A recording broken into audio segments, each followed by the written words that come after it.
Hey guys, welcome back to Trust Issues. It's Tom Keenan here, and I'm joined by my usual partner in crime and co-host, Kristy McCann. Kristy, how are you? Good. How you doing, Tom? Yeah, pretty good this week. I'm coming on Monday morning, your Sunday night, so I'm just getting into the week and looking at the headlines and again scratching my head a bit. So what do you got? Well, I wanted to change tack this week because I think we've talked a lot about what leaders aren't doing in our last, since we started Trust Issues. And there's a lot to talk about, especially with, some of the stupid things that our friends in big tech are doing. But I wanted to maybe acknowledge that it's a really hard time to be a leader right now. And the data is kind of backing this up. So leaders in corporates are inheriting societal wide problems right now. So whether that's political polarization, whether that's the AI taking jobs, whether that's just workplace instability as a whole, there's a lot going on, and I think leaders are being charged with kind of fixing that, and I think that's a big ask. And what's happening is that's playing out in stats. So the Edelman report that came out earlier this year was talking about that 70% of people globally are now unwilling or hesitant to trust someone who differs from them in their values, culture, background, or political beliefs, right? That's not something a leader can fix overnight. So I'm just going to pause there. What's your reaction to this idea that it's really hard to be a leader and a lot of these inherited problems aren't necessarily of their creation? No, it isn't. I mean, look, it's tough being a leader on a good day, never mind like a bad day and what that means internally for your own organization, but of the things that you can control, but then like what that means of all the things that you can't control that are outside of your organization. And leaders follow leaders. And, we don't have the best right now, and I'm not going to go there. But, they're being handed a lot of things that they're trying to figure out, like of what's in their control within their organization and then what's out of control of their organization. And I do think it's a monumental time that leaders can step up and start to be transparent with a lot of different things. Because I think that with no transparency, that's how trust gets broken, right? And the more that we splinter and the more that we are divided, nothing is ever going to be reckoned or recognized.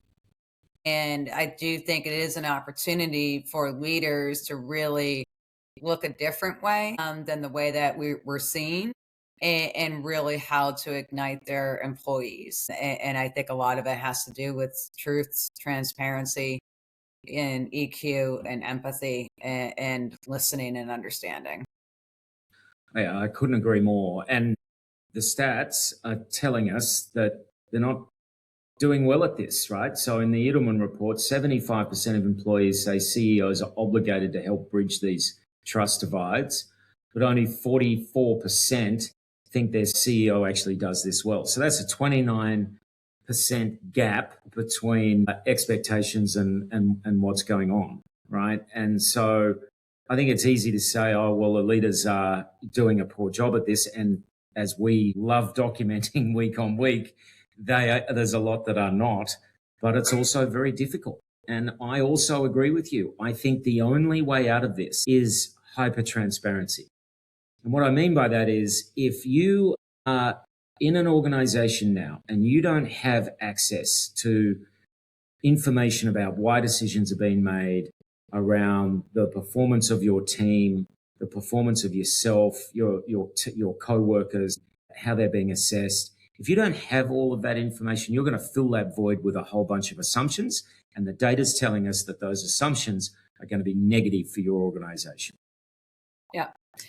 Yeah. When we don't give people the opportunity to ask, they'll assume, right? And they're always going to assume the worst. And that's why you want to leave it safe for people to ask, and you want to be transparent as to the reality of what's working, what's not working, and then to get into a problem solver mindset rather than this FOMO mindset that we're in, where everybody's just following the shiny toy and following not so good leaders and not good things. And it's really not working out because if people are going to get ahead, we have to get ahead collectively and not individually. And that starts with the leader. The best leaders are the ones who bring people together and not split them apart.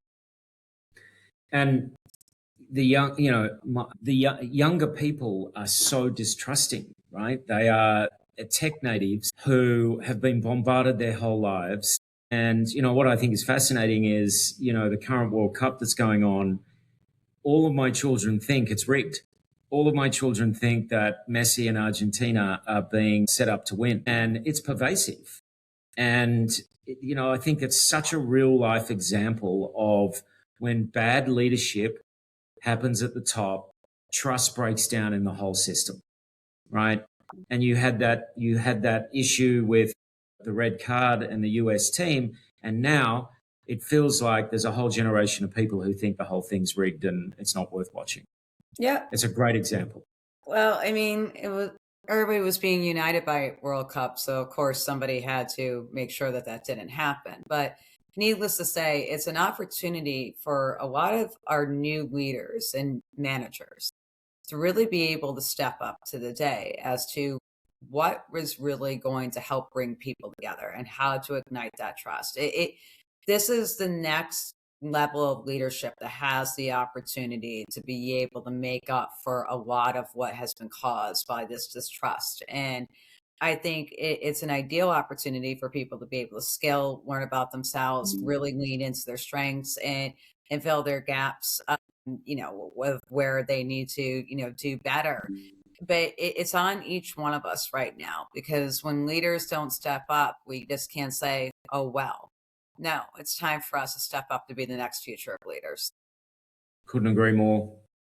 Well, I think this is a conversation we will continue. I could talk about this all day, but I think it was relevant for today's episode, given what's going on, and let's pick it up again next week.